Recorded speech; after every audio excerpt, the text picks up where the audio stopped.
Hello and welcome back to The Movies Made Us Do It. Me and Matt are back. How are you, Matt? Good, so yourself? I'm not too bad. Yeah, I'm doing all right. I've done some ridiculous moving around of everything here and like trying. We did another live stream last weekend and I literally the background noise was driving me crazy. I messaged a friend and I was like, that background noise is just awful, and he was like, dude, I didn't even notice it. And I'm like, I can notice it though, so it's annoying me. So I've just spent like ages this week just changing everything around in here in the hopes of like making it less. But we'll see if that worked. We'll soon find out. But no, I'm all good. All good. Aside from that, how are you? Yeah, nothing to report, nothing to complain about, really. No. I mean that's good, isn't it? That's all you can really hope for. But really enjoyed talking about Open Range last week. Tremendous film. Few comments on Instagram just saying great film. I think since the director of Luz shared us, I get a lot of Spanish kind of names coming up now liking stuff on Instagram. So, but yeah, so that's all good. You know, it's obviously a big thanks to him. We are growing our audience a little, which is nice. But yeah, so.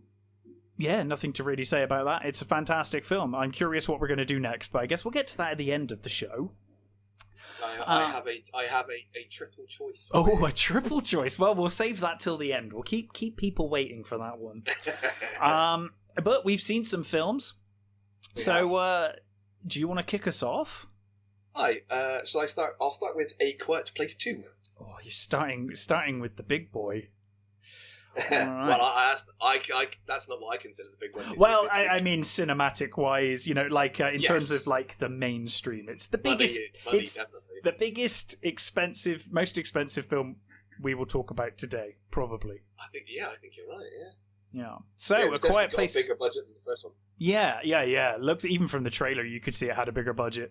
So, A Quiet Place 2. What were your thoughts of A Quiet Place 1? I guess first. So. I think I slightly blinded myself on that movie with the fact that I had such a great cinema experience with it, because I think I've talked about this before. We have, I remember, but people don't necessarily listen to those episodes, so I'm kind of thinking, let's talk about it briefly. When we went in to see The Quiet Place, and it was a packed theatre. Yeah. Remember those? Remember those days? And for the first sort of 10 minutes, everybody was rattling their popcorn and sucking all their drinks, and you could hear every whisper, every rattle, and then after 10 minutes it literally went completely silence. dead. There was no noise whatsoever in that theatre, and when the film ended, people were leaving with full boxes of popcorn, full drinks. No one had taken a sip of anything. No one had eaten anything because they were all too invested in the movie. Yeah. And I think I loved it. I think it's a great experience. I think it was such a great experience to be with all those people in the same room. With all jumping at the same bits, all sort of like gasping at the same bits. It's wonderful when you get that. That experience where the audience aren't distracted by their phone or talking to their mates, and they're just, I had, I think I relayed this the last time we talked about this, but I had a very similar experience, but for very different reasons, if you've seen the movie, with $1 Million Baby.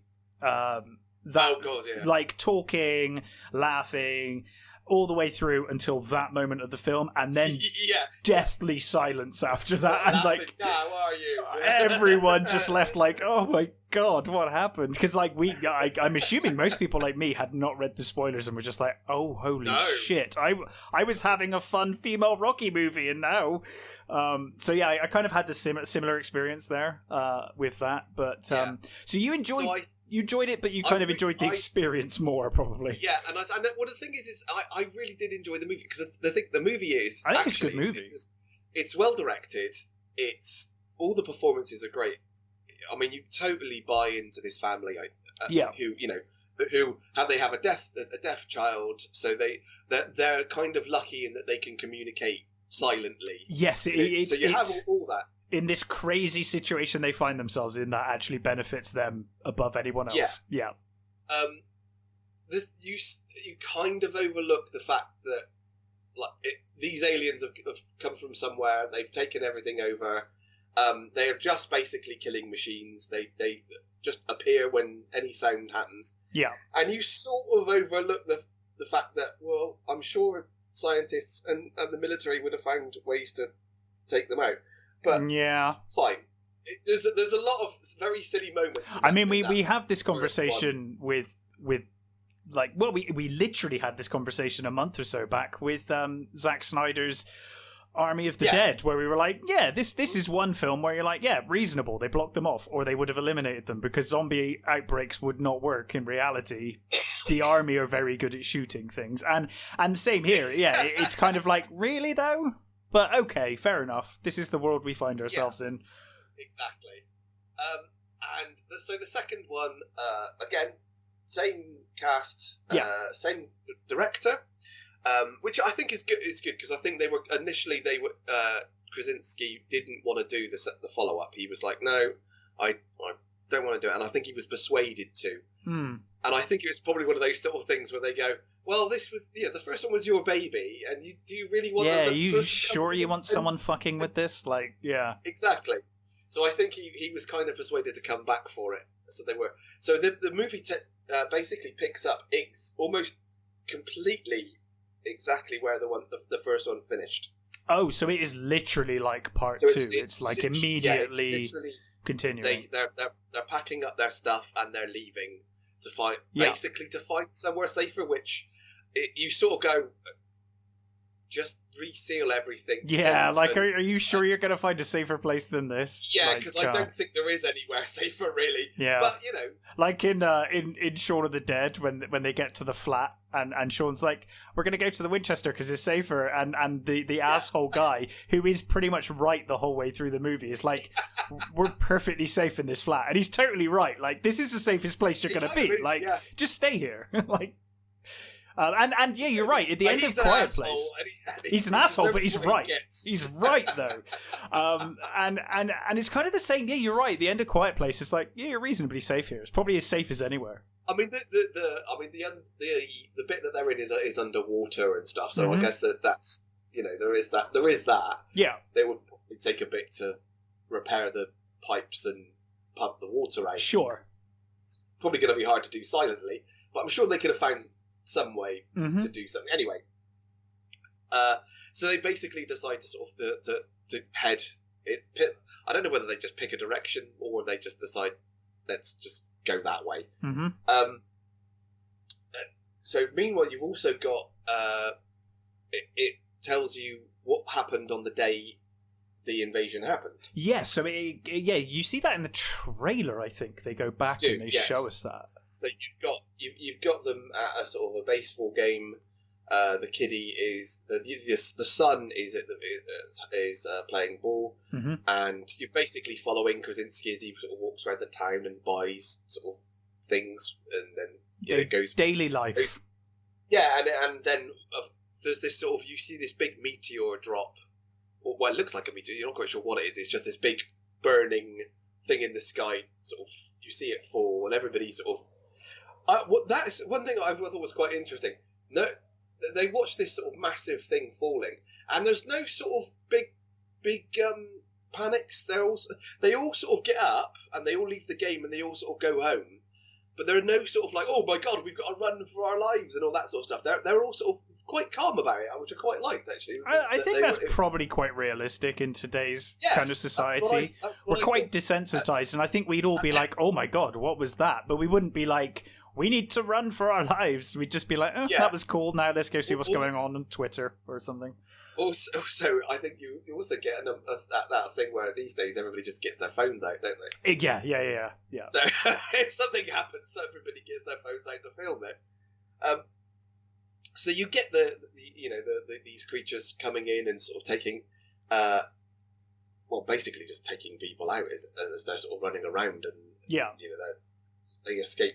And I think it establishes that Krasinski's a cop. Right. So I'm not sure they actually told you what he was in the first one. I don't remember, it's been a while since that was one of the reasons I haven't watched the sequel, because I saw it was there and I was like, I really need to watch A Quiet Place first, because it's been a long time since I watched it. Well, the good thing we had was we were at my brother-in-law's and trying to find something to watch, and my wife said, "Oh, Quiet Place 2."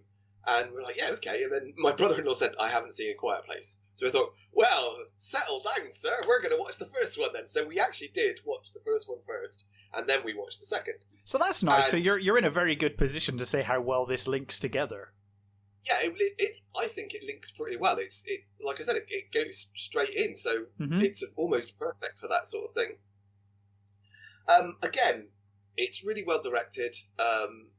The performances are still amazing, especially from Millicent Simmons, who's the daughter. She is amazing. I absolutely adore her. I think she really should get more roles. I think she's a phenomenal actress. And of course, Emily Blunt is Emily Blunt. So yes, I mean, you're just fantastic. Yeah. Yeah. I don't know. What is your opinion of Emily Blunt as an actress? I think she's really good. Generally, I think she's great. Okay, cool. I think she's fantastic. I wasn't sure from your reaction then. I was like, oh, hang on a minute. Have I missed something here? No. I think she's a great actress. She's great. Yeah. She's been in some phenomenal movies. I mean, she kind of made oh god, what's it called? Live, Die, Repeat thingy. Oh yeah. Yeah, I mean, Cruz is great in that movie, but she is as the kind of heroic veteran. She's fantastic in that movie. Yeah, and I mean, even in things like that Mary Poppins thing, and she's Sicario is fucking amazing. I love Sicario. I was a bit disappointed in the sequel. I've still not seen the sequel because I've heard it's not great. I haven't seen all of it. It's one of those where it's like I enjoyed the first one. I don't really want to be ruined by the second. Yeah, it was. Yeah, but yeah, no, I think she's fantastic. I really enjoy her performance. And again, so they basically they end up falling in with a guy who they knew before it all happened, played by Cillian Murphy, Emmett, who is. He's basically living in a sort of boiler room in this sort of factory. Right. Because the boiler is... The actual boiler in there is... or furnace is soundproof if you... okay. It's airtight, so you can only stay in there for so long. So there's a time element. And what you sort of then get is it splits, and there's a sort of a journey where they get Regan and Emmett. They basically go off to do. I try not to just. Basically, they figured out with the thing with the sound. Yes. Yes. Yeah. We all know that the high frequency sound can affects them, and they basically hear this radio signal, and they decide that they're going to go off. Well, she decides that she's going to go off and use this radio signal to try and broadcast her frequency. Yeah. And meanwhile, the son is injured, and their mother and they've got the wee baby now as well. Yeah. Which instantly adds to that danger. It's like, oh my god, it's a newborn. It's not going to listen to instructions. No. If it's going to cry, it's going to fucking cry. I've still got that. And I think that was one of the things about the first movie is that it's because of the stakes, and because of they lose a child, very early on. Yeah. In that movie, it's very good at I guess manipulating your emotions in the best possible way, though. In the way that you want a movie to manipulate your emotions. It's very good at it. And although you feel for this family, you genuinely actually really want do this family to survive. And I think the obviously it's a very quiet movie, which means that the audience is going to tend to be quiet and pay attention more. But I think because, it kind of speaks to the audience reaction you had in the cinema. It probably wasn't just the silence, it's also the, like, I'm invested in this family. Yeah. And I think that's probably another reason why you sort of overlook things, because... Yeah. You overlook problems. If characters are strong enough, you will overlook problems, and that is something I will come to in a bit, actually, with the film. So, yeah. So, I will say, I did enjoy it. I think it's a pretty worthy sequel. Yeah. But, again, there are so many sort of things that you're like... And I think maybe if you weren't so invested in the family... Yeah. Maybe you'd go, well, this movie is shit. It's just terrible. Because okay. What is worse in this movie is they characters do seem to just go and do shit for no reason. Oh, really? They do sort of. There's a couple of scenes where they sort of just one of the characters will sort of like wander off for some reason, and you're like, oh, what the fuck are you doing? Why are you leaving? What are you doing? And that's traversing into like slasher horror. It kind of, which is fine, but it is like kind of like I thought Quiet Place was, although you could argue kind of a slasher movie in a way, but it kind of approached it from a more realistic kind of, in terms of the way people behave. It's a ridiculous situation, but people reacting very realistically to that situation. Buggering off on your own to go and get killed is like a schlocky slasher movie trope that, Yeah. And let's face it, in a slasher movie, you want people to go. You want them to die. Yeah, absolutely. Stupid. Yeah. So, but this isn't quite that sort of, this shouldn't have, well, I don't think it should have that film. No. I don't know whether they've, I think the monster that they have, they've obviously put a lot of thought into certain aspects of it. Yeah. But sometimes I think they're slightly inconsistent in how clever or how animalistic these things are. Sure. Because sometimes the monsters come across as really quite cunning and quite, they're actually thinking of what's going on here. And other times they come across as just dumb animals. Right. So they couldn't quite decide. So I'm not. Yeah, there does seem to be a sort of a slight disconnect with how they are. But there's some great scenes where they come across some other survivors, and they're obviously they're not as friendly as you see, and the tension in those moments is amazing. They do amazing job of really grabbing you and sort of making you go, oh my god, what's going to happen next, sort of thing.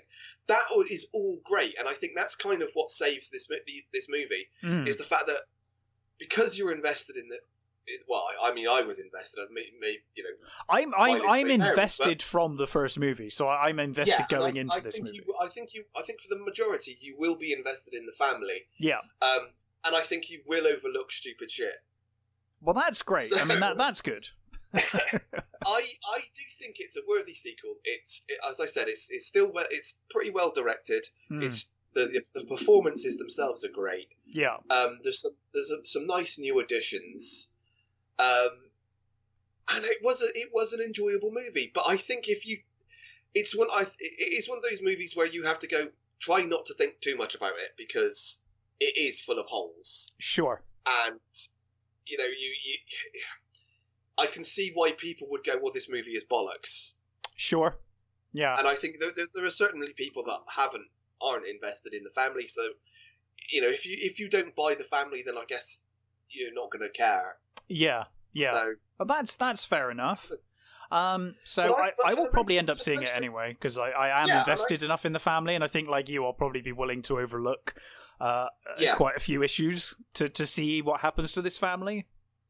Yeah, and I think so. I think it's a good movie, but it has its flaws. And the thing is, I would watch a third. Sure. But what I think this is the gimmick might be running out now. Well, I think my brother-in-law said about the creatures. He said basically they strike me as a sort of the creatures that a race would send in to just destroy shit. Because they're not... Yeah, like the alien. You know, like if they were, like Weyland Yutani were going to use the alien as a bioweapon, and it's like, yeah, you just send them in somewhere and they just fucking obliterate something. And then, I don't know, you clear them up later and take Well, over. or you don't. It's just like a race you want to remove, and you're like, right, go on that planet and just kill that planet, and we're never going to go there. We're just dead planet. And I know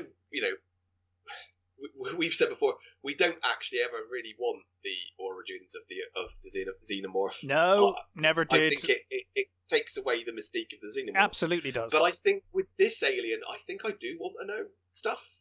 Sure. I think I want to know how these, because they don't seem to have the same structure as the aliens do. Mm. And they literally just kill. They don't. They don't have a purpose beyond slaughtering the population, which maybe is their purpose. But like you said, maybe this is a situation where, unlike the xenomorph, maybe there is something to be said for like, well, let's explore that. I think the problem is you probably couldn't explore that through these characters. You'd probably need different characters to learn that. Because I always hate it when ditch the family. Yeah, like I always hate it when you get films with like it's the everyday family, and then by the end somehow they know everything that's going on, and you're like, how would you ever know beyond running for your life what the fuck is going on in any of this? Like suddenly they're with the government and the government officials, and they know everything. It's like, really? Like how would that happen? So yeah, I think it would have to be a different set of characters, which would probably mean I think I'd be less invested. But and I think that's the problem. I think if they did it that way, then you probably wouldn't want to see it. It would probably change it so much that it would make for a fun animated thing, though. Just like do some new different thing just to explain the back. Yeah, that would be kind of cool. I'd be down for that. But either way, I think I will definitely be watching it because, like you, I'm very invested in those characters, and I'd like to see more. Mm-hmm. So this is going to be a real quick review. This one is one of three, but I don't really have much to say because, to be honest, well, I don't think there's much I can say that would add to your review. Okay. To be honest. But I did watch Suicide Squad, so I thought I would briefly talk about it. But generally, I think you hit the nail on the head for me with this one. I had a lot of fun. Had a lot of fun watching it. I think the plot is pretty bad, generally. But, as James Gunn tends to do, the characters are fucking excellent, and the characters really carry this whole movie. So much like A Quiet Place 2 and A Quiet Place, or not so much actually A Quiet Place is pretty well written, I think, for the most part. Quiet Place 2, it's the characters I'm invested in because the story is not great. Especially in the context of a wider universe. It's like, But overall, I had a lot of fun with it. I think that the characters are great. Some of the jokes, as you said, too drawn out. Like, they start off hilarious, and then by the end, you're like, yep, I get it. I get it, guys. I get the joke. I think it's the polka dot man's mother joke for me was the one that it starts off with, it was the first time you see it, really funny. By the time you get to the Star Road bit, I was like, oh yeah. And that was so telegraphed as well. It was like, okay. Yeah. I know exactly what's about to happen here. Yeah. Fine. Loved the opening.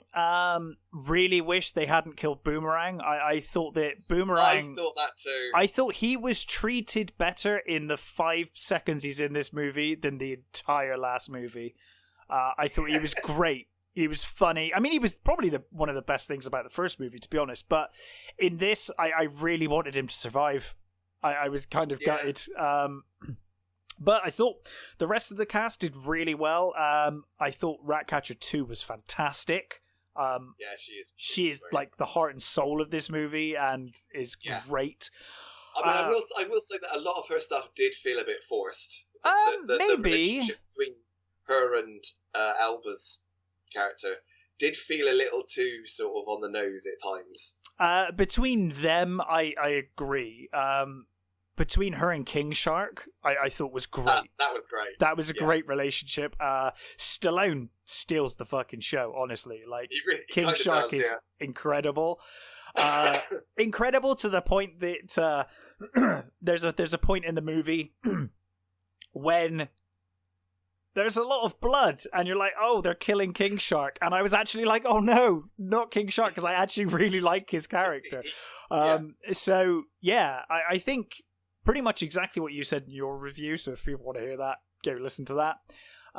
It's a couple of episodes back, but generally I agree. I think it's a movie made by its characters, not its story. I don't think the story is terribly well executed, but the characters and the writing that's gone into the characters and the kind of love and attention is fantastic. I loved the opening.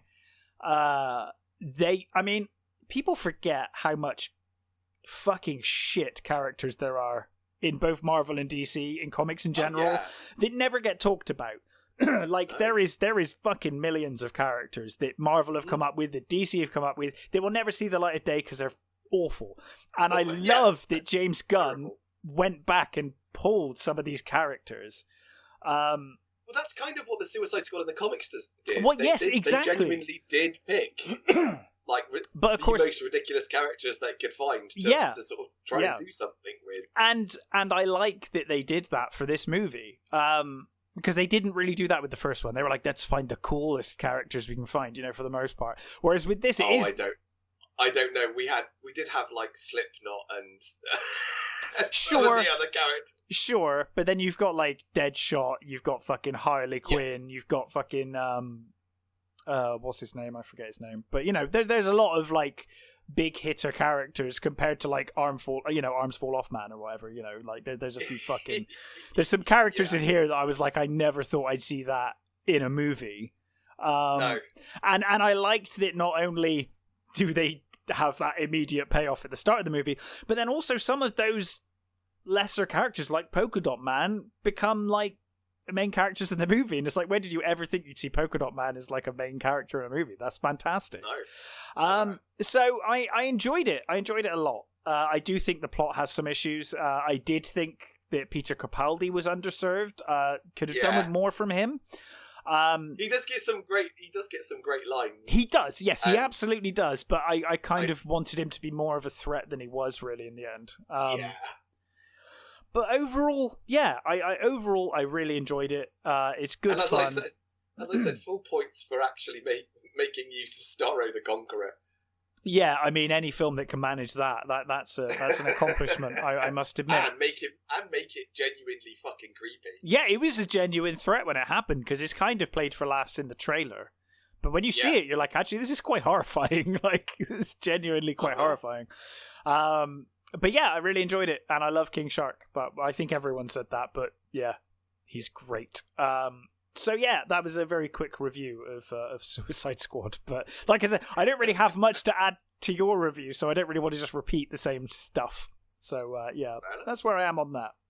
So, what else have you watched? I shall go with Witcher: Nightmare of the Wolf. The new animated Netflix Witcher show, which I think is designed to introduce Vesemir, isn't it? Is that the point of it? Yeah, it's basically it's Vesemir's story. Yeah, because I'm assuming he's in season 2, isn't he? Yes, he's supposed to be in season 2. From what I can't remember who's playing him, but no. Yeah, so we shall be introduced to Vesemir in the next season. Yeah, which we've got to wait till bloody December for. Yeah. So basically, we've got Thea James is voicing Vesemir. We've got Mary McDonnell as Lady Zerbest, Laura Pulver as Tetra, and we've got Graham McTavish again as Deglan. Brilliant. So we basically get this. So we get Vesemir, who I do not like the design for him. He looks like a boy band member with that terrible haircut. I saw somebody on the comments for the trailer saying, why does Vesemir look like a fuck boy? Which I thought was hilarious. And I thought, yeah, he kind of does look like a fuck boy. Yeah. So basically, you've got you get his story, how he became a Witcher. You get him growing up and being this sort of bolshy, bit of a con artist, and monsters are obviously they've got these monsters are killing people. Yeah. But there's this witch called Tetra who is trying to persuade the king that witches are bad and that we should be wiping them out, and that because they don't do what they're supposed to, and they just breed more evil, and they're just not good. So she's trying to persuade the king to kill them. Meanwhile, there's this older lady, Zabrast, who is on the Witcher side, and she's trying to sort of get the king to sort of, just ignore her.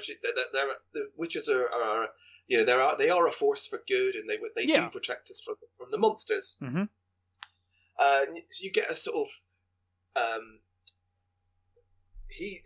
he's asked by this elf to look into the disappearances of a number of elf girls, which he doesn't really do. He's sort of like, meh, maybe I'll look into it, maybe I won't. Right. And you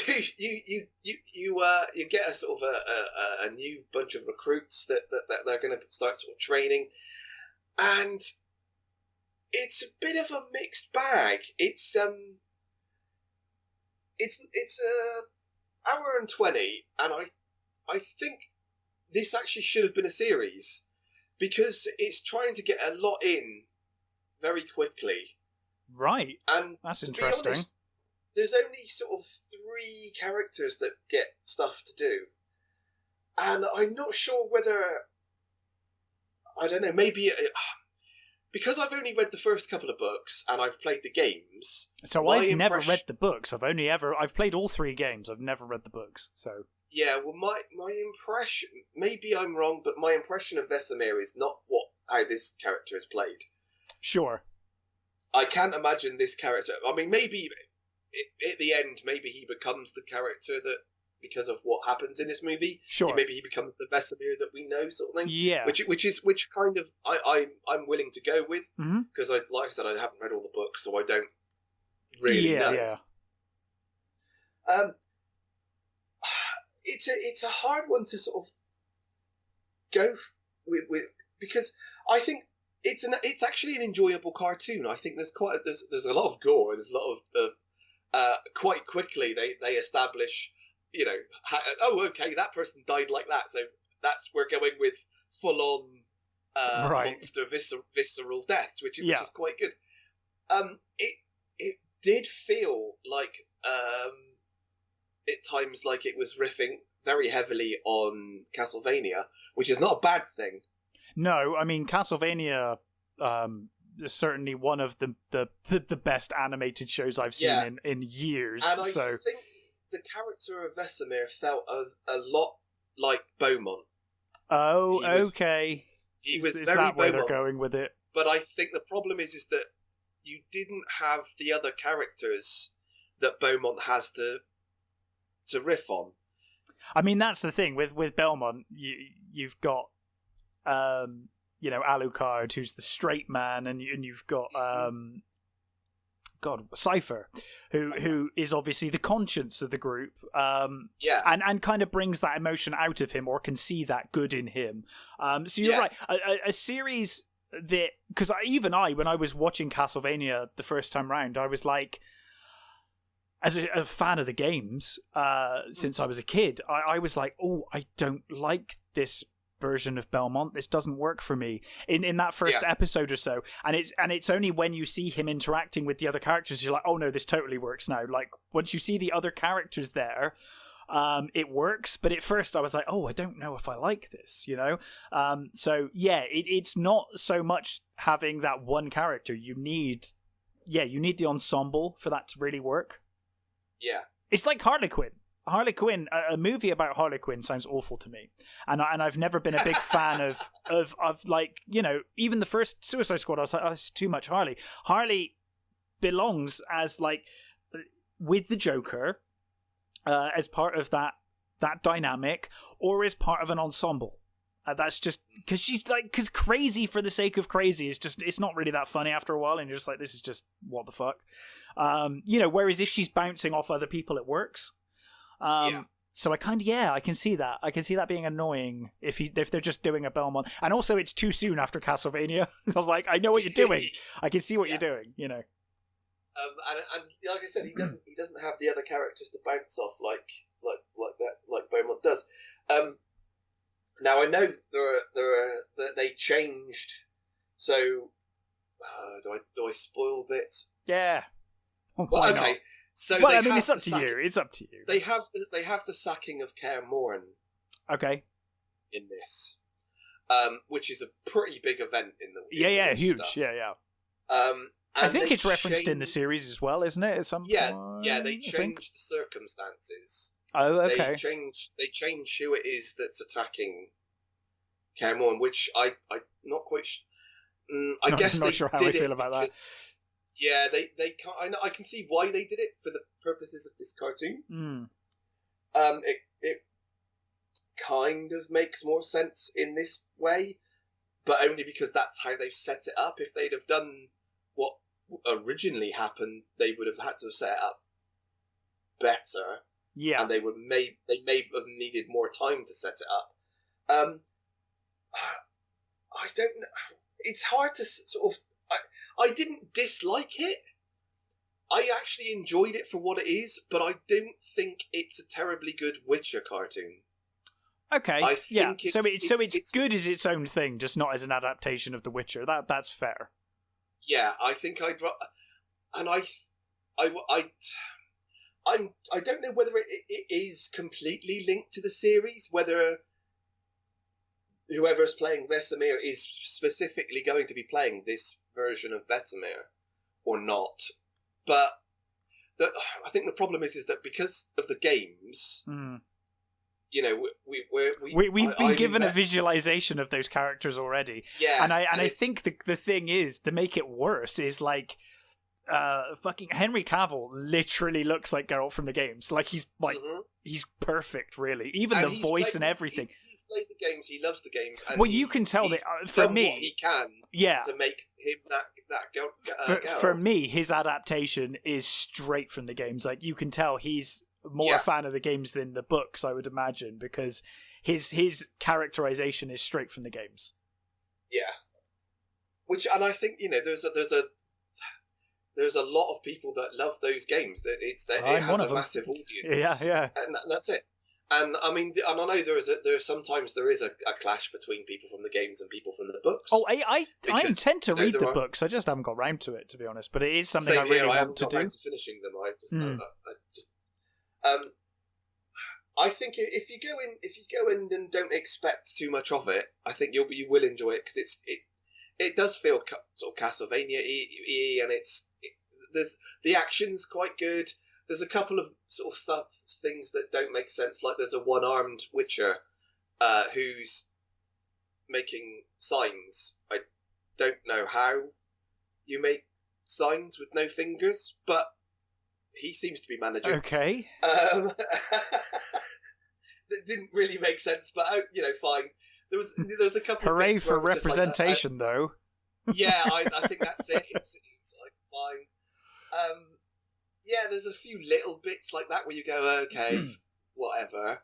But overall, I think it was an enjoyable cartoon. It just wasn't a terribly good Witcher cartoon. Well, that's interesting. I will definitely give it a watch. I'd heard reasonably good things about it. So you know, I'll certainly give it a go. The creatures are good. The fight scenes are good, and for the most part, the animation is good. So yeah, well, cool. Well, from one cartoon to another, I wanted to wait on this one until both parts were out, and they are now. So I finally watched Batman: The Long Halloween, parts 1 and 2. And I had a thoroughly enjoyed it. Thoroughly good time. Frustratingly, I was like, oh, I will dig out my Long Halloween graphic novels and have a read of them and see how close it is. Probably not a good idea. Well, it's a bad idea when you realise you can't find them. So that ended that attempt very quickly. I found Hush, which is nice. I got Hush part 1 and 2, but yeah, I couldn't find it. So I was like, okay, well, fine. I'll just go into it with what I remember. And it deviates and takes liberties in a few places, but for the most part, I kind of feel like it was reasonably close. There's a few things that change, but they keep most of it in there. And for the most part, I thought it was a really, really good adaptation. Which most of these, I think The Killing Joke was one that I hated for one particular reason. Really didn't like the relationship between Batgirl and Batman. That was, what the fuck are you doing territory. But for the most part, I think all of these adaptations that DC do are fantastic. Generally, if it's a bad animation or a bad movie, it's because it's based on a bad comic. Not because it's a bad animation. Do you know what I mean? Like they tend to adapt things very well. I still think like Red Hood is their best adaptation to date. That Red Hood one is fantastic. Perfect. And I really liked after my initial, because I have a big love of The Dark Knight Returns. My initial reaction to Dark Knight Returns was I didn't like it, the first part, mainly because a lot of Batman's dialogue is spoken when it should be internal monologues. Yeah. And that bothered me, but once I got over that, I absolutely love the adaptation. Part 1 and Part 2 of Dark Knight Returns is fantastic. And this one, I wouldn't say it's as good as those two, but it's up there. I thought it was a very good adaptation. I wasn't terribly keen on the animation to begin with. It seemed very simplistic, but I think it's kind of emulating the comics to an extent, and I got used to it very quickly, and by the second part I wasn't even noticing it. It was just great. I thought it was very well acted. A voice cast are fantastic. It's Jensen Ackles, isn't it? Doing the voice of Batman again. Does a good job. I would not have cast. I would not have thought of him as Batman, but he does a good job. He's not bad. I think he's done a couple now. I know he played Red Hood, didn't he, in the Red Hood movie? Now that we think about it, I think that makes perfect sense. But... Yeah. He does a pretty good Batman here, though. He's pretty good. I want to say he did Year One as well as Batman, but I could be wrong. I can't remember. But yeah, I thought this was a very good adaptation. Obviously follows the a series of mysterious murders with a very set pieces of evidence that are left at the scene of each crime. A jack-o'-lantern and a gun with a baby's nipple over it, isn't it, for a silencer?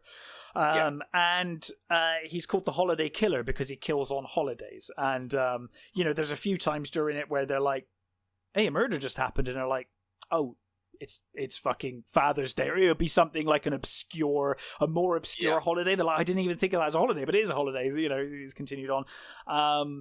It's all based around the Falcone family. And it's really good. I think they did a really good job with seeing Dent's descent into Two-Face. Handled really well here, really well voice acted again.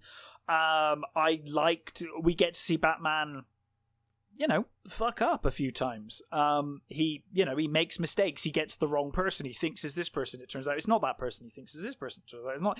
A few times he makes mistakes.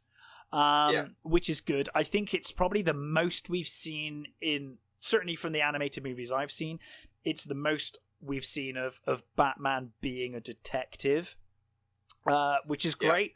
Overall, I'm nothing but praise for this adaptation. It does take some liberties. From memory, it takes some liberties, but none that I thought were really egregious or really pissed me off. I thought it was fine. I think if you're like... Yeah, they kind of all done that. I mean, there was one I was particularly disappointed with was the Red Sun adaptation. I still haven't seen that one. That wasn't terribly good. But for the most part, I think DC's animation division are they're way ahead of their movies. Are way more consistent than their movies. Yeah, division. Absolutely. So yeah, overall, I really enjoyed it. I thought both parts were fantastic. I'm glad I waited, because I think if I watched part one, I would. That's why I was like, I don't want to watch part one and then have to wait. So once I realised part two was available, I was like, right, okay, I'll rent both and watch both. And thoroughly enjoyed it. So yeah, that was a good one. At some point, I will watch those. Yeah, I do like their animated stuff. They generally are very good. If you ever get a chance, watch the Wonder Woman one, because that's better than the Wonder Woman movies. And I liked the first Wonder Woman movie, but that adaptation is fantastic. I've been meaning to watch the World War II one they've got. The Justice League World War II one. Justice Society. Justice Society. Yeah. I've not seen that one either, actually. Yeah. No, because I think that's another one of those Flash goes back in time jobs. Yes. Yeah. I watched Hush a while ago. I don't know if I mentioned that, but I quite enjoyed that. So that was quite a fun adaptation. Yeah, did I review Hush? I think you might have done it, and I think I watched it. Sometimes I watch movies that you've reviewed, and like Suicide Squad, I'm like, there's no point in me bringing it. I like it generally unless I watch a movie and I'm like, I completely disagree with everything Matt said. Like I'm kind of like, there's probably no point in me really bringing it up that much, because I kind of just agree with you. So that's fair enough. But anyway, what else have you been watching? So I'm going to go with Brand New Cherry Flavour. Brand New Cherry Flavour, which you tell me is a series, which I didn't realise. So that's the wrong movie. That's the wrong movie. There's a spoiler for the movie I'm going to talk about later. So that's good. That was a good start. Never mind. I don't even have a picture of it. Never mind. We'll stick with the static, because it didn't come over for some reason. That's fine. Okay. So Brand New Cherry Flavour. Anyway, it's got a really good cover. It does. I'll bring it in while you talk. It's fine. So we are introduced to Lisa Nova, played by Rosa Salazar, which I think people might remember her as Battle Angel Alita. Yes, fantastic film if you haven't seen it. That's anime done right. That is anime done right. So we're introduced to her, and she seems to be she's coming back to LA from. She seems to. It feels like she's running away from something, but she's coming to LA, and she's got this short movie that she wants to give to producers, and she wants to adapt it into a full-on movie. And she goes. She stays with her sort of a friend, played by Manny Jacinto, I think his name is, who people will remember from the Good Place. Yeah. And he's a sort of drug dealer, and he's got this sort of I can't remember what she was. She's a realtor, I think. His girlfriend's this realtor. Okay. And they've got this big place, and she sort of stays there. And she basically gets this producer sees her short movie, and he falls in love with it, and he basically signs her up, and he initially says I want to make this movie. You can direct it, because she's adamant that she wants to direct it. And he says yes, and then he changes his mind and he gives it to somebody, this up and comer sort of thing. Right. Okay. And at this party, she meets this Borrow, who's played by Catherine Kinnear, who appears to be this sort of very odd witch. Okay. And she basically says, I could do anything for you that you want, sort of thing. And no catch is honest. She says, exactly, yeah. She says, I want, I can hurt. So she said, what can you do for me? And she's like, for you, I can hurt someone. So she basically curses this. This poor innocent up and comer. No, well, she goes for the producer. Fair enough. So she goes. She wants to curse the producer. Sure. But as happens with these things, it all spirals into awful things for other people. This is why you never make deals with witches, ladies and gents. Exactly. It's a terrible idea every time. So there are some serious... It's set in the 90s. Uh-huh. And there are some serious Lynchian and Cronenberg moments in this series. Tremendous. It gets... I don't want to give too much away, but I will say there are some vomiting cats. Now I say that as not cats that vomit. I mean people that vomit cats. Right? Yes. That does sound very Lynch. Yeah. Which seems to be part of her payment to the witch. Which you think, what? How is that happening? Thanks. And why is that happening? Yeah. And I will say it does explain it. Okay. You really do have to watch the whole series. Right. Fair enough. I really enjoyed this series. Is it a mini series? Is it like a? Yeah, it's 8 episodes. It's based on a book. I can do that. Is it a one and done then? Not looking to do a sequel here. I think so. I think it's one and done, but I also think that they could definitely do a sequel if they that's cool. To. Yeah. Because of the way it ends, I could definitely see how they could continue the story. And I having trying not to give anything away there. No, that's fair enough.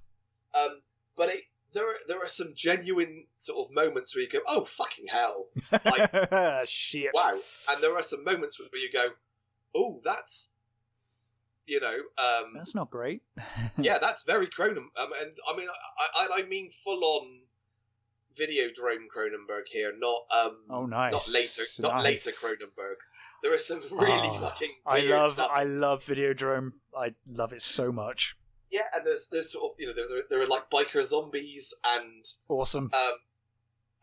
Just weird sort of LA happenings, and it's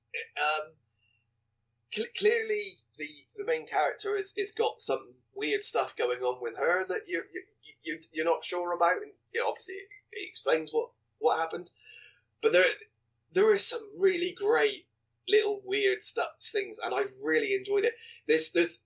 I think it's slightly more solid at the beginning, the first half of the series, when it really ramps up the weirdness and sort of when you're really wondering what's going on. It sort of becomes more of a melodrama towards the end. The end with the relationship between her and this actor. Okay. Which was okay, but sometimes felt a little forced. It felt a little sort of okay, but for how quickly they sort of move along, you sort of go, okay, I think I'm willing to go with it. But for the majority of it, it is a really weird and interesting little horror show. And I think they do a pretty good job of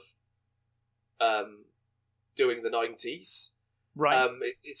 It doesn't feel too sort of hung up on it, or that it's all the stuff is 90s. It just feels like, yes, it's set in the 90s, and that's we know where fine. we are. We don't need to see like the we don't need to see Jurassic Park on the cinema, or have every fucking 90s grunge song in existence in the opening 5 minutes or whatever. No, yeah, we don't.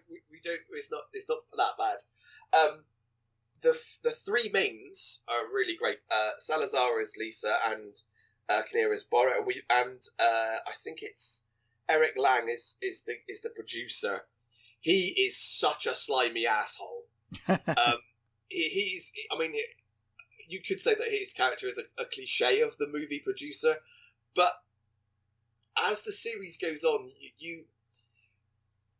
things happen that you see different angles of the characters and stuff, and I think it does a pretty good job of making you change your perceptions of these characters, and from what you initially think to how it goes, and from what happens to those. I'm trying not to give anything away, but what some terrible things that happen to these people, you begin to sort of think, oh God, this, but you begin to feel sorry for certain characters, and other characters you're like completely stunned at what happens to them. I really enjoyed it. I think it's a really good horror series, and I think give it a go. Stay with it but if you like the sort of more Lynchian Cronenberg stuff, I think this will definitely be your cup of tea. Well, that sounds very promising. And if it's only 8 episodes, I can commit to 8 episodes, so that's fine. Yeah, and it's it's so good that this Salazar as this character of Nova. It's so different from. I mean, the main performance of her is Alita, being absolutely charming and sweet and lovely. This is far removed from that. Which is great. That shows her range, really doesn't it? I mean, that's fantastic. Yeah, and I think some people might not want to stay with that character, but I like the way she was written, and I like how she plays it. It's a fine line for sure. Yeah, I really enjoyed it. I think give it a go. Wow, very cool.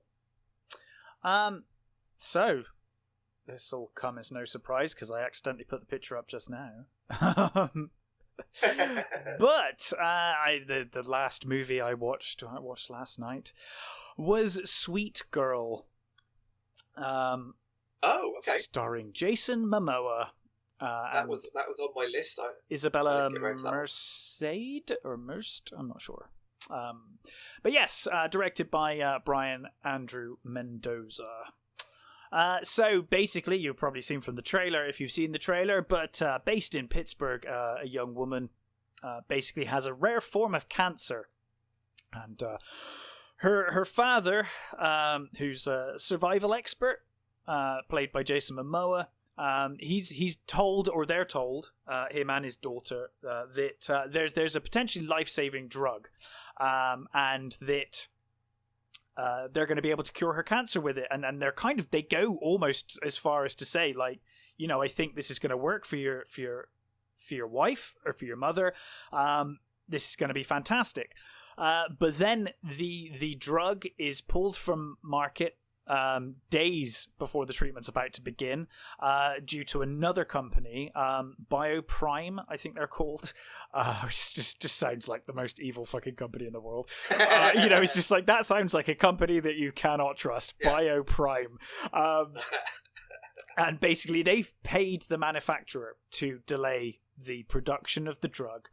And Jason Momoa's character, Ray, he asked the doctor, he's like, for how long? And the doctor's like, indefinitely. They've basically paid for this drug to never see the light of day. And then there's like a live debate with a Congresswoman and this CEO, Simon Keeley. And they have a phone in, and Ray literally phones in, and he's like, if my wife dies, I'm going to fucking kill you. And it's like, I don't think that was, I mean, you're grieving, fair enough, but I'm pretty sure that would result in a police inquiry pretty quick. You just threatened someone's life on national TV, but never mind. And then time passes, obviously she passes away. And time passes, we see Ray grieving with his daughter, struggling to kind of live without Amanda in their life. And he's contacted by some reporter who's like, I can help you get to the CEO, to Bioprime. I've got evidence. We can take them to court, but it's not safe, and I need to meet you. Meet me in the subway here or whatever. And he arranges. He leaves, leaving his daughter behind. He leaves.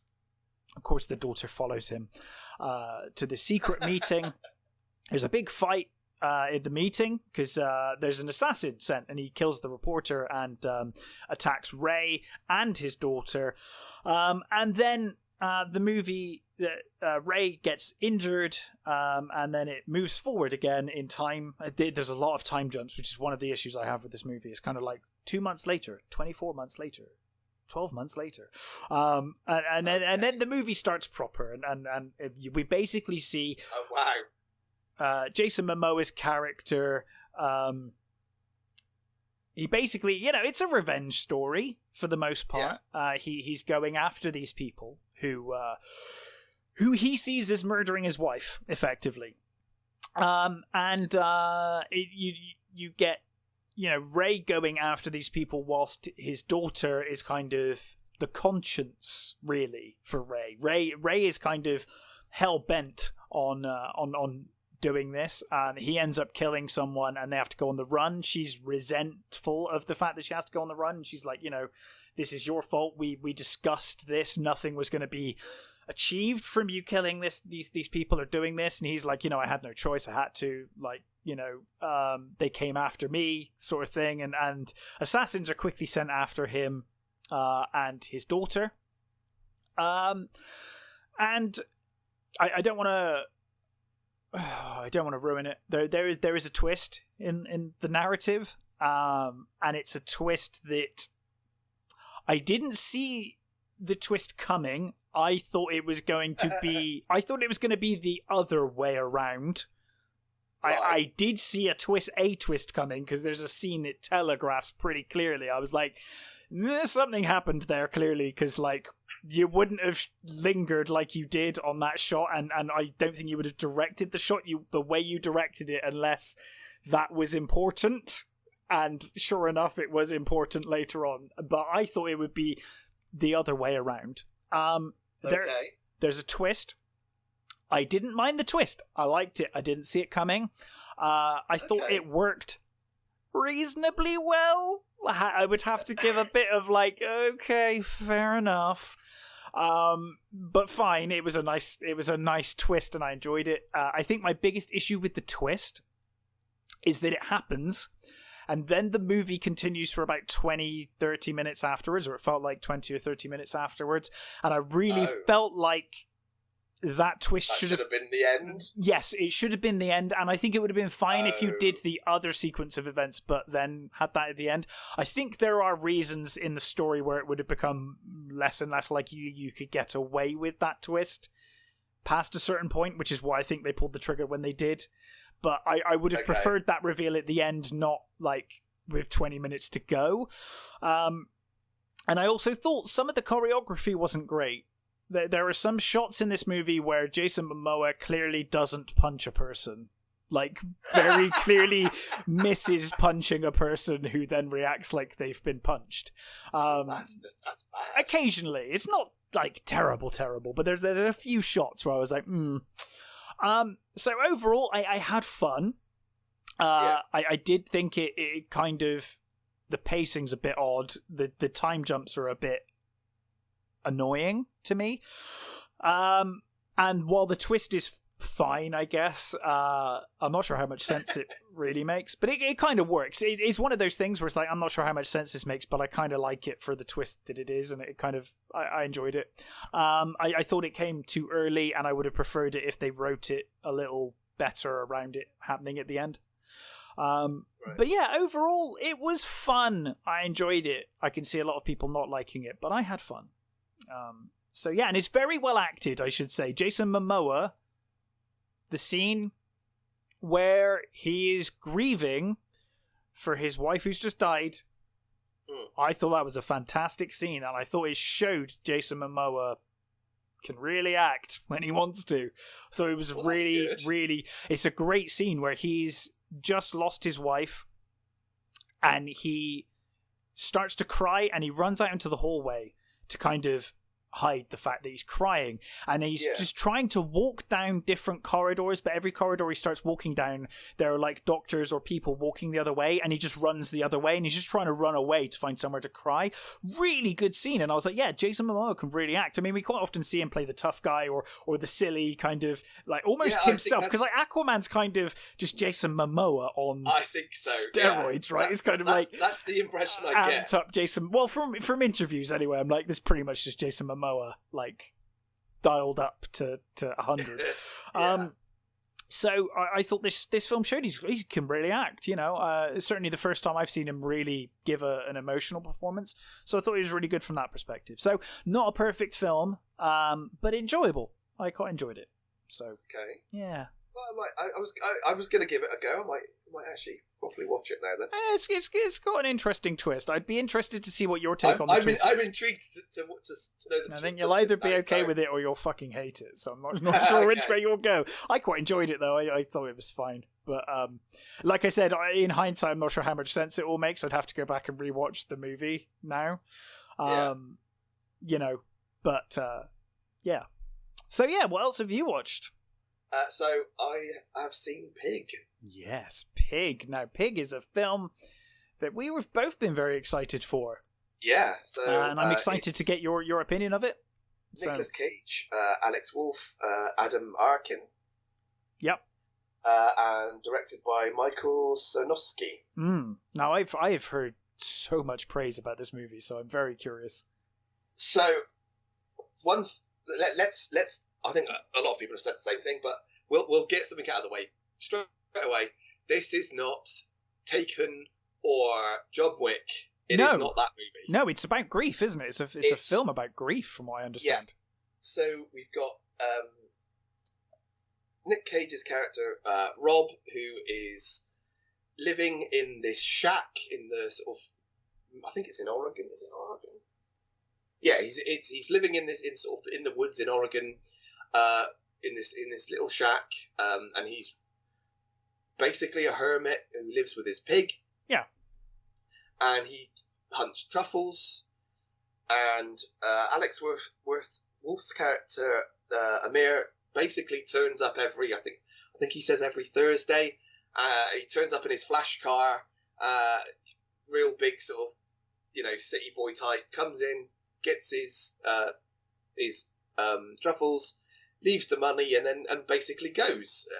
He sort of tries to engage him in conversation, but Nicolas Cage is just not having any of it. Sure, yeah, he's just not interested. Just sits there sewing and basically closes the door. He's happy being a hermit. And then two people bust into his shack and they steal his pig and basically clock him with a bat. Right. So he. When he regains consciousness, he gets this terrible car and tries to sort of go into the city, but it doesn't get very far. So he has to phone Amir to come and pick him up. Amir turns up, and he's a bit sort of, I don't know why the fuck I'm doing this. I don't really know you, but I'm willing to sort of go with it. Okay. And what you get is this sort of this journey around the sort of the town, and these sort of interesting characters trying to find his pig. Yeah. And through these things, you find out that obviously he was somebody once. People know who he is. He was right. So he's in isolation on purpose, and clearly, yeah. So, they sort of the relationship between Amir and Rob, it's obviously it starts off as this sort of that they don't really know each other, but it picks up and it's so fucking good. I'm so glad because Alex Wolff was brilliant in Hereditary. Oh God! Everyone was brilliant in Hereditary. Who wasn't good in Hereditary? But he's been. I think most things I've seen him in. He was great in that Jumanji movie. Yeah, he was. And I really do not know how old he is. No, he's kind of it's really hard to tell actually. Look him up. 97. What does that make him? Fucking if he was born in 90, my maths is terrible. You know that's going to make him way older than we think is going to make him, and it's going to make us both really depressed. Yeah, but I think he keeps playing these young characters, and I think he does it pretty well. So basically, what happened is these sort of it's him ferrying him. 24. He's 24. Okay, so he's not. Sorry, I just put that into a calculator. I'm terrible at doing any of that. Okay, that's that. So he is older than I thought, but not that much older. That's fine. So yeah, so it's like him ferrying around Rob, and you discover that Amir has this sort of very this very bad relationship with his father, which I'm not going to go into. I do not want to spoil anything about this cool. movie. But what you get is while he's going around these restaurants and things, and you get this sort of picture of how absurd the restaurant business is, and the pretension of these things. Yeah. But there is this great interaction. They go into this, and again, I'm trying not to spoil anything. No, but that's fair. They go to this restaurant, and there is. I'm trying to find the name of the guy. Where is it? It's this restaurant. They go to this restaurant, and it's one of those. So David Nell is the guy who's playing him. It's that sort of. They bring out a plate with this like bell jar covering it, and she takes it off, and there's all this mist comes out, and it's tiny little portions of whatever. It's one of those fucking Heston Blumenthal sort of things, Yeah. And he asks to see the manager, and the manager comes out, and there's this discussion, and I'm not going to spoil anything about this discussion, but what I will say is that the interaction between these two characters is fucking amazing. It's that what Cage says to this guy and how this guy reacts to what he's told is absolutely amazing. And there is stuff in this movie that will genuinely make your heart hurt. Yeah. Cage his acting in this just proves that fucking Cage is not just a screaming lunatic. It is he's so subtle with what he says and the way he does what he says. It's beautiful. And this whole movie, it's not about revenge. It's not about fight scenes. No, because there are no real fight scenes. I won't say. Yeah. No, that's fine. Yeah, that's cool. But it's not about that. It's about grief. This is the problem. I think the fucking trailer has done this movie a disservice, to be honest, because I think it really does set it up for something it's not. But I also think it would be hard to sell. It's hard to sell. Yes, I understand that. Yeah. It's kind of a double-edged sword, isn't it? And I think if you were to sell this movie, if you were to do a trailer of this movie that shows what the movie is, yeah, I think you'd be showing too much. Sure. Telling too much. Yeah. So I think they had a very hard task with trying to sell this movie. So I guess it does, and I maybe not quite as bad as the way Drive. Oh, fucking Drive! Drive is always the example of a terribly sold movie. That's the one for us. Which, for the record, is a fucking amazing movie. We're not saying it's a bad movie. No. To be clear, it was sold like a fucking Fast and Furious movie, which it is not. And I think that's exactly what it is with this. Yeah. And I can see that people will go into this thinking they're going to see John Wick. With a pig, and it is so far removed from that. You couldn't get, I don't think, further. Well, you could, but not much further from that movie. This is just a beautiful, heartbreaking movie, and it's, I think, probably the best movie I've seen this year. I've heard that from a few people. I'm very excited to see it. Really am. It takes a little to get going at first, but you need it to, and it's not a movie. It's not like the thing is, it's not a fast-paced movie. There's not, things aren't coming at you. It's a slow burning, beautiful movie that is amazingly directed. That's great. Beautifully shot. The three. What I would say is the three mains of Cage, Wolf, and Arkin. Just acting class masterpieces. Fantastic. They are so fucking good. And like I said, I can see why people wouldn't like it because of what, there is a missale of goods here. But if you want a genuine cinema, a beautifully crafted, beautifully acted cinema experience, this is that movie. It is great. I cannot praise this movie enough. It is genuinely the best thing I've seen all year. Well, I'm so glad it's lived up to the hype that we had around it, because we were both very excited, and then I like read more about it, and I was like, oh god, this sounds incredible. Like, I'm so glad. I will definitely be seeing this one soon, because there's so much I want to say, but I really do not want to spoil anything. Well, maybe I'll watch it, and maybe we won't even do a spoiler review, but we'll just talk about it. We'll just talk about it off air sometime. Yeah, but honestly, it's beautiful, and again, Cage just proving that he can do, he can do subtle. He can. Yeah, he really can. He's not just a screaming lunatic. It's a brilliant movie. I highly recommend it. Wow.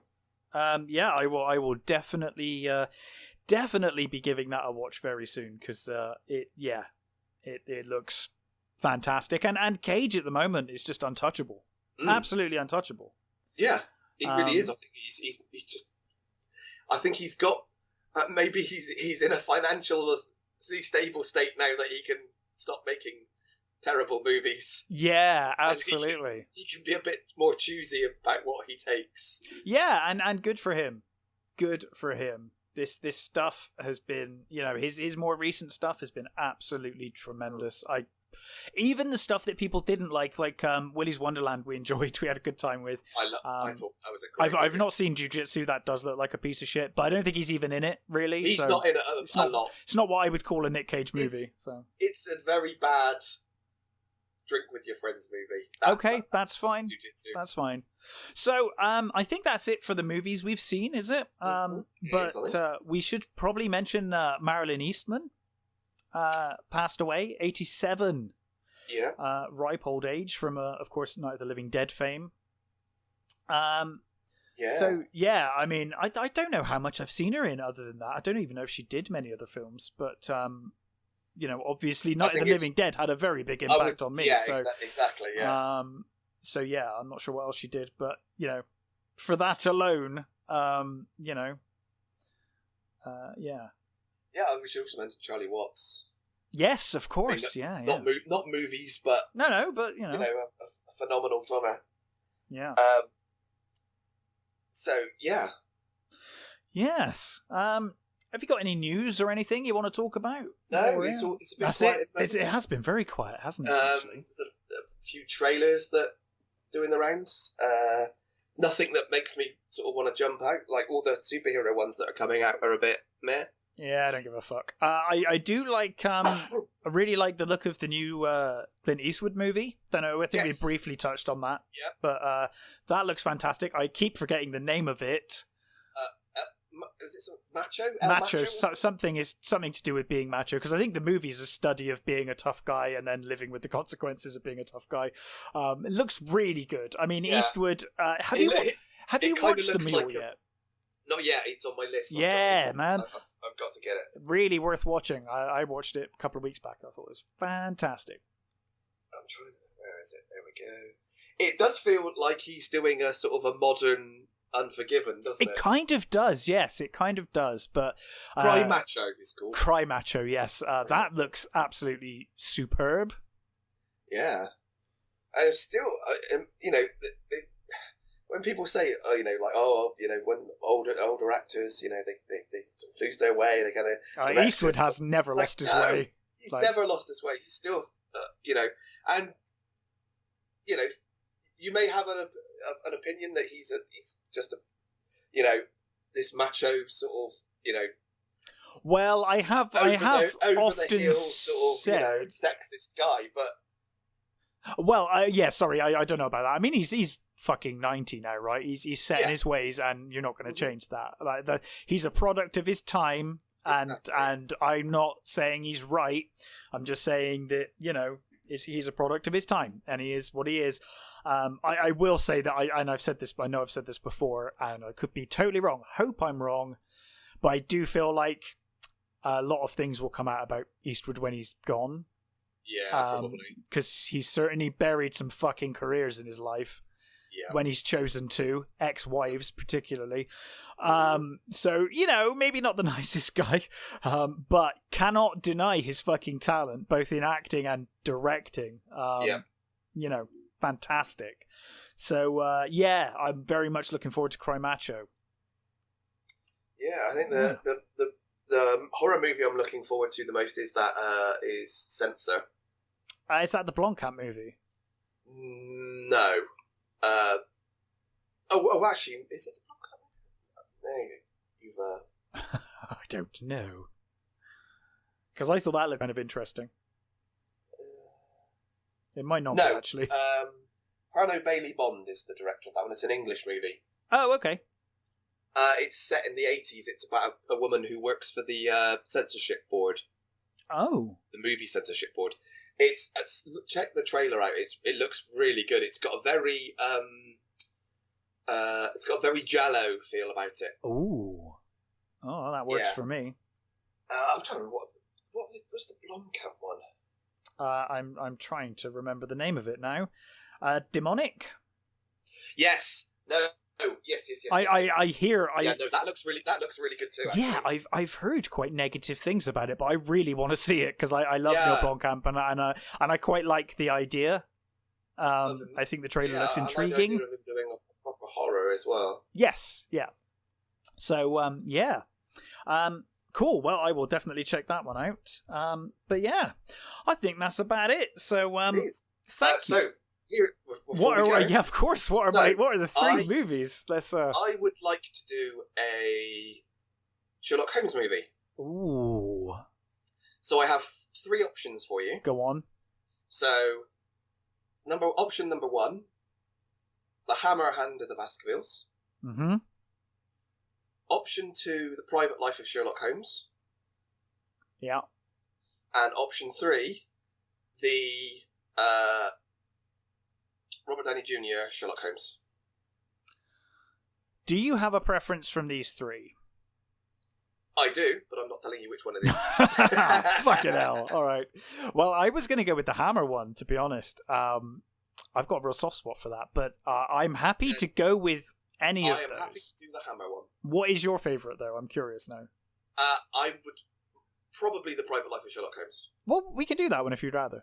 But no, I gave you the option, and we'll swing around back to that one anyway. More than happy to do the Hammer Hound of the Baskervilles. Okay, cool. I mean, it's got 2 of my favourite actors. I know you can't go wrong. Oh dear, you chose the wrong one. Yeah, they're all good choices. They're all good movies. I remember going in to see the Robert Downey Jr. Sherlock Holmes with a real fucking chip on my shoulder because I thought it was going to be awful, and I was like, I don't like the look of what they've done with it. I don't like what they've done with the character, like all this fighting shit. And then I saw it and I was like, oh damn, it's actually really good. It's actually a really good movie. I thought they did a great job with it in the end. So Yeah, I do think they did. He did a what's his bloody name? The director. It's Oh, I'm forgetting myself now. Oh Christ! It's Lock, Stock, Guy, isn't it? It is, yeah. I don't know. That guy. That's really bad. Anyway, I think he did a really good job of actually, making it sort of modern, but not too much. And I mean, there are sort of weird steampunk elements to it, which I really, really love. Yeah. So I think I really do enjoy that movie. Dude, we were literally sat here going, "What's that guy's name? I can't think of that guy's name. It's fucking Guy Ritchie." Guy Ritchie. We were literally saying Guy about 5 times as well. I still didn't get it. I thought he did a great job with that movie. Yeah. So cool. There we go. Works for me. How the Baskervilles is. Wonderful. Well, thank you for listening, everybody, and we will catch you next time. Bye.